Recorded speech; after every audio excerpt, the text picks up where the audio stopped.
This is an examination of the hidden human condition. This is the Hidden Killers Podcast. The Hidden Killers Podcast. With Tony Brueski. We're joined right now by attorney Eric Faddis, former federal prosecutor, and I really want to get your perspective on this.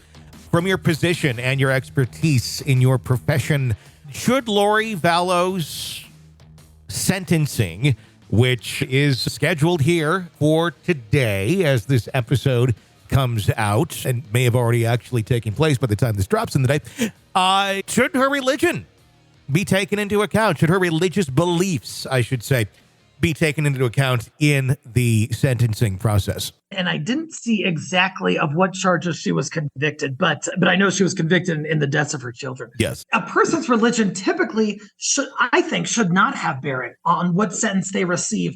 Here it's a little bit tougher of a call because, like you said, the religious beliefs were ingrained into her actions. Could defense get up there and say, hey, look, she was brainwashed. She wasn't thinking clearly. She was having mental health issues as it was. And this sort of pushed her over the edge. Your Honor, that is mitigating. That should go in her favor. I think that is more likely the route a judge would take. I think a judge might feel uncomfortable using a person's spiritual beliefs against them at a criminal sentencing for child deaths. And if it goes any direction, I think it might go in favor of the defense. And that's a hard one to define when it comes to religion, because it all depends on our own personal prisms in which we were raised or not raised with it and how we view it.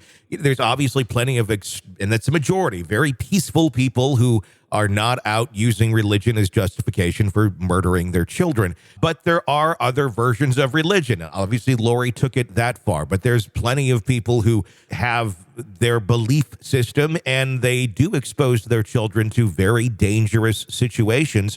I'm thinking of like snake handlers and all sorts of people, quite honestly, that are not the greatest judge of characters and end up putting their children into very dangerous situations with dangerous people, and the children end up being attacked.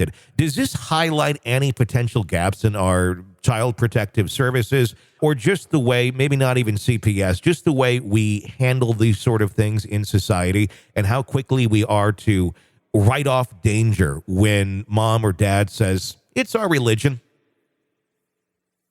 Yeah, what a classic tension between freedom and safety in our society. We want authorities to identify when a child is at risk and, if appropriate, intervene, take action to protect that kid.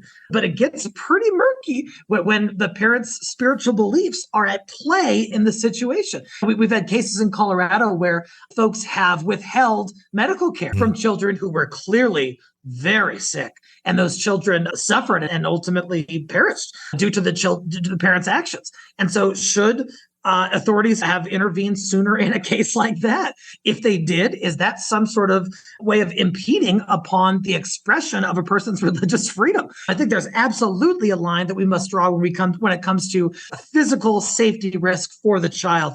Once it gets past that level, I think it is appropriate for the state to intervene, and then the parents can plead their case and plead their religion in court. But I think we have to take corrective action early enough to try and prevent some of those kinds of child deaths. And there seem to be a lot of openings and windows to intervene in this case.